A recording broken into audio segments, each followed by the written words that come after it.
Sarahjoy, an Amish lady on TikTok, in my opinion, is not okay. She says she's physically safe, which is likely true, but check out this video. Check out the body language. Check out the eye shift. Hello. This is the last TikTok that I'm going to be making while I'm still in the community. It has been very nice to get to know all of you, and I appreciate the opportunity that you have given me to talk about the community.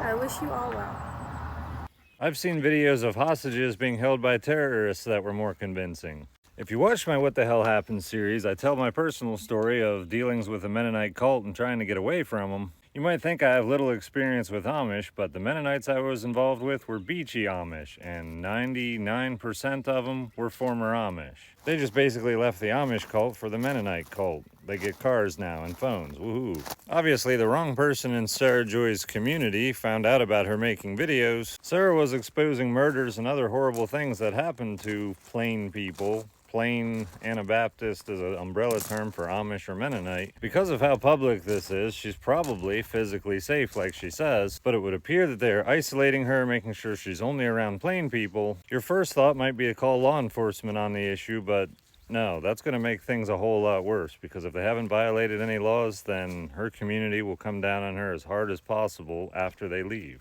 Basically, if you don't have anything that can throw every single leader in jail, it's not going to help. The things they are likely threatening her with are keeping her from her family, her kids if she would have any, her nieces, nephews, like anyone. Also, her job would be in jeopardy.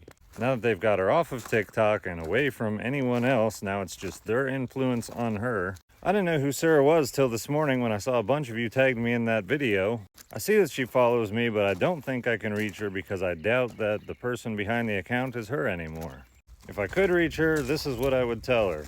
You don't have to become like us English in order to leave the Amish. You can leave and keep your plain clothing, keep your head covering. You don't have to change a thing about what you believe about God or anything. I'm sure you're wrestling with the idea that the people in your community are of God and they represent God, and that's not necessarily true. Just because somebody says they're of God doesn't mean they are. You've probably got guilt and concern about your eternal life and all this other stuff. I really think you need to get out from under the influence of these people and give yourself some space and figure stuff out for yourself. There's a bunch more things that I could say that would probably sound really good, but it wouldn't do a lot of good to somebody who's actually in that situation. I know there's tons of people that would help her out. It's not quite as difficult as it is for somebody without a following on social media. There's people that would happily provide you housing and transportation and get you out of there. I'll be the first one to make a formal offer. I can get you a place to live, a job, and transportation. There is no chance of you being out here without any help or assistance.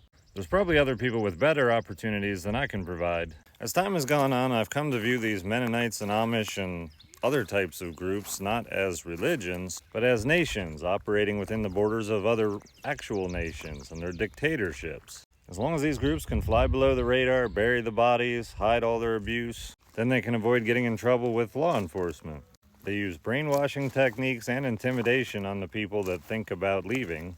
And for the most part, it works because they provide them with a nice, happy, peaceful existence. But as soon as you want to leave, they make sure that you realize just how horrible it's going to be, even though it's not going to be that bad. It's just a scary first jump. I really hope she's able to get out of there. It's quite apparent to anybody with half a brain cell watching that video that things are very much not okay.